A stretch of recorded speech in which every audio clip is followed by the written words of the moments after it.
G'day Brian, nice to have you back again. Thank you. I know our listeners are really enjoying the first series that we did together.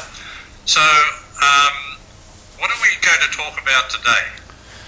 Well, this first session, which is, I don't know, maybe 6th or 7th section now, but what I'd like to do is just revamp some of the stuff we've already covered in the prior sessions. Is that okay with you? Yeah, that's fine. Okay. Now, one of the things I'd like to cover is the fact that I didn't say that promissory notes, that you will find them under section 51 of the Commonwealth Constitution, promissory notes and bills of exchange. They're actually quite a legal document. You're allowed to do it, but the government hates you doing it because that's how they pay bills. I think Ireland kept themselves out of a bankruptcy by paying a $93 billion promissory note. The average person out there on the street doesn't know how to issue a promissory note, and what I'd say here is please don't ring me and ask me how to do that because I prefer to stay away. But can I ask you a question then? Yeah. How does a promissory note work? Well, it's a promise to pay. That's what it is. Now, the critical part of a promissory note is to be able to attach it or show, because the first thing a judge would say if it's challenged is, what's the valuable consideration supporting the note? That's in the Supreme Court.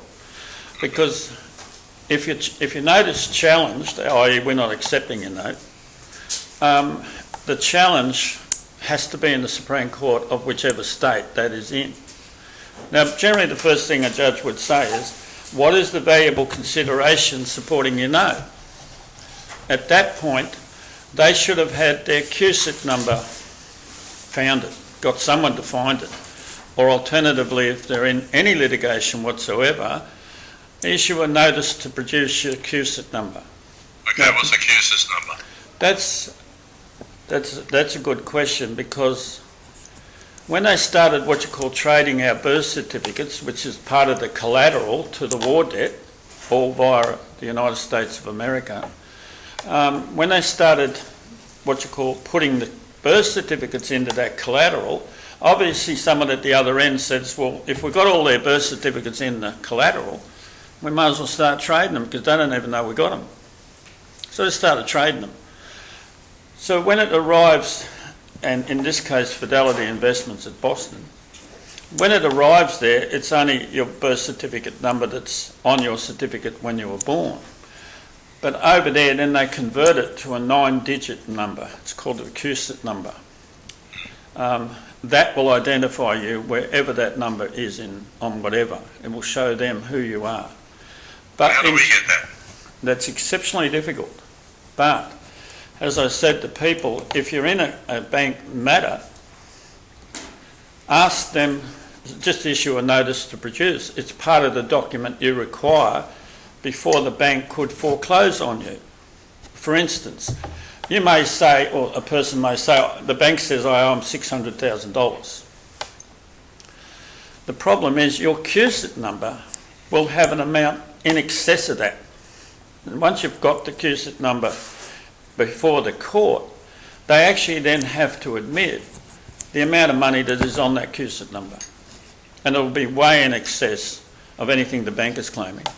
Now, every bank automatically has that QSIT number when they're dealing with you as a client. They have it straight away. They will not disclose it to you. But when I paid a promissory note when I took on my dad's estate, trustees, at the time ANZ trustees and executors, so essentially an ANZ bank, even though I won the matter, they gave the cost order against me. That was $46,500. I paid that with a promissory note. Never heard from them again. Because they knew, because I brought it up during the litigation, that you've traded my dad, you've traded my mum, you've traded myself and all my brothers and sisters and my children. So collectively, there's a hell of a pot behind that trade, all on the QSIT numbers. They knew that if they wanted to try to what's called pursue the cost order any further than beyond the promissory note, that would all come back on the table again. Now they had to then lodge what's called, I think it's a 10K, in the United States, because the bank sits under the United States Securities Commission, all the banks here. And that Form 10K demands a lodgement of all legal proceedings in their SEC documents. So the simplest way of them wiping out everything that was revealed in that matter is they liquidated.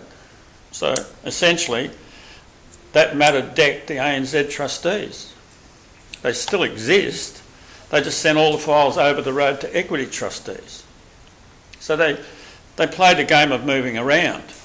But at all times, I'll give you an absolute example, I won't name the guy, but he went bankrupt, like he lost his farm, went bankrupt, all that normal stuff. And then one day, he never got rid of his originating bank documents, like the one he got the loan for. And then after a while, he started to pursue to find his CUSIP number.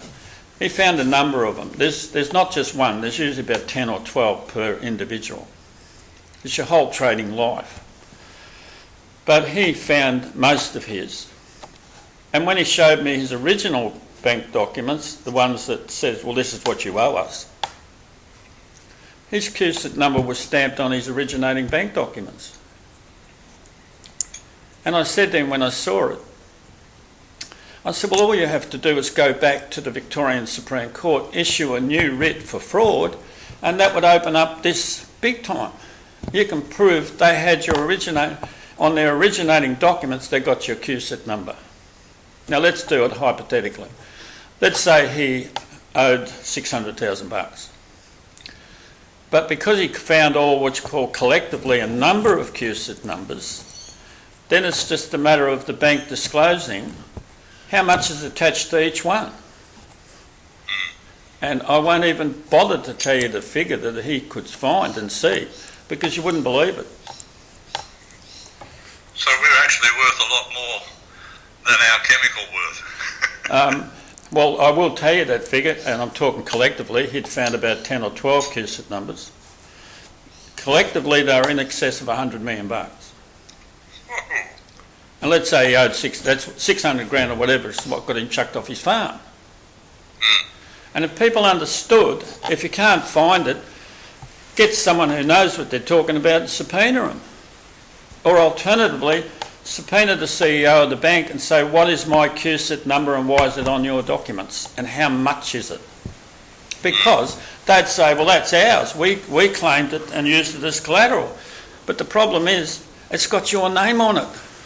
Yeah, it's not theirs. If it's got your name on it, it's yours. And someone would say, but it's in a pool or a pot.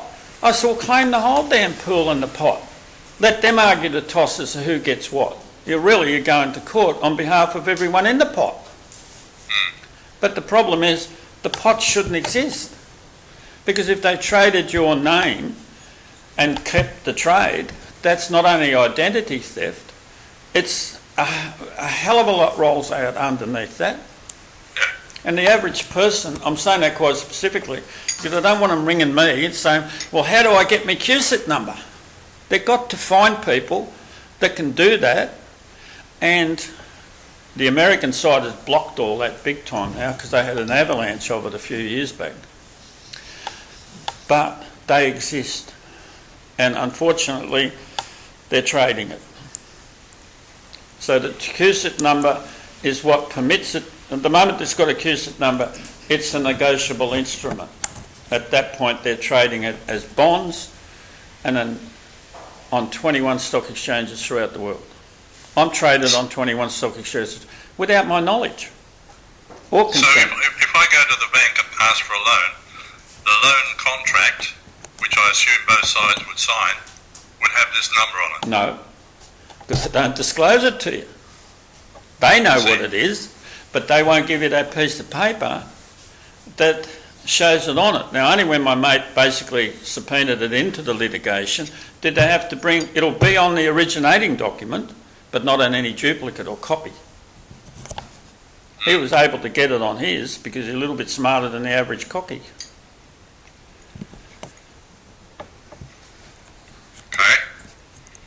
And I said to him, all you got to do is walk into the Supreme Court, issue a new writ for fraud, and everyone would block a foreclosure.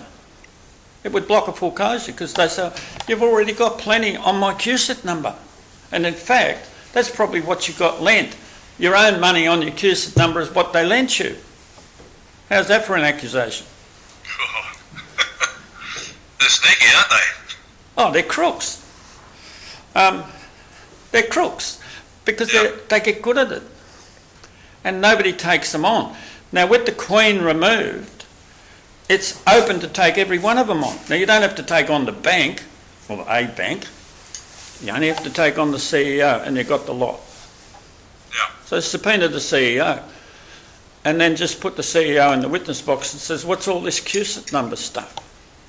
And is it on my documents? They're stuck because they're going to have to give an answer. But at the moment, every CEO in Australia working any financial structure is liable, both civil and criminal, for running a financial institution with the Queen removed without the referendum. Now, I always say without the referendum because that means they left us out. We didn't matter. We're not involved. We have to vote to chuck the politicians in there, whether it's state or Commonwealth, but then we're not allowed to criminally charge them. Now, what I'm saying is, we are allowed to criminally charge them, but Damien Bugg usually rides in on his white horse and takes it out. Yeah, you mentioned Damien Bugg before. Now, this guy, I've been doing a little research on him. He's a very dangerous man. No, he's the most deadly man in Australia. The most deadly man in Australia. Now, he's going to love hearing that, and he's going to say, well, I should sue this guy for defamation. Do that, please. That's why I purposely said what I said, because he blocked the Martin Bryant trial down in Tasmania, and then every private prosecution I've launched on the mainland, he's come over and blocked it. Even when he is the defendant in the matter as well. And nearly every one of those charges is misprisioner's treason. You can't conceal that, you can't block it. That's the law. The only way, his power to do this? Purportedly from his Commonwealth DPP Act, which is not worth the paper it's written on when they chuck the Queen out. Is that a fair comment? Yep. So the power to do this comes from what you call the ignorance or the apathy of the people letting him do it. Martin Bryant is the victim of Damien Bugg, but so am I. And I'm not in prison, but Port Arthur needs to be revisited and see what Damien Bugg and Stephen Parry covered up at Port Arthur. And that would expose Damien Bugg to everything he's covering up on the mainland. Now, Stephen Parry seems to be the guy in the shadows, but he was integrated into this at Port Arthur because he was a copper, Tasmanian copper. Then he became a detective, and then when he became a detective, he obviously got enough money to buy a funeral parlour. So that when Port Arthur happened, he was the embalmer. So he would have seen who got shot where and what type of injury. And he would have said to Damien Bugg, this is probably a combat shooter. This is not an ordinary shooter. Stephen Parry then went on to be the leader of the Senate. So he was promoted. Damien Bugg went from the state DPP of Tasmania to the Commonwealth DPP. So he thinks he can come into a court and say, I'm taking over because I'm the Commonwealth DPP. That's how he gets what you call an alleged power. But with the Queen out without the referendum, he's whistling Dixie. So it's really up to all of us. If they fail to do it, they're on the good ship Lollipop all the way. The UN, the United Nations trustee, is the most deadly organisation on the earth now because it's building the biggest war machine we've ever seen in the world. It's got every country's war machine. It can order any country to do what they want them, tell them to do. Now that's a war machine beyond the comprehension of Germany or Russia. So how do we get out from under all of this? That's the big question a lot of people are asking. What can we do to stop them? Well, you can't touch the UN because they live somewhere else. But you can criminally charge. You can criminally charge every governor in this country right now for being an agent and servant of the United Nations trusteeship, because they're supposed to be the governor of a state, looking after the state on behalf of the Queen, for and on behalf of us under that. But they're actually working. They are the agent and servant of the UN trustee. Now, the simplest way to deal with it is criminally charge the governor of each state and the Attorney General of each state. You're able to do that. Or alternatively, go back to my website, both websites, and you guys can put that up on your screens or whatever. But of the second website, there's 151 affidavits in there. They have got grand jury applications on almost every one I've criminally charged. All you have to do, under Section 43 of the Crimes Act Commonwealth, that's what you call attempting to pervert the course of justice, which is what's happened. But there's a magnificent section in there that says a delay in prosecutions is a question of fact.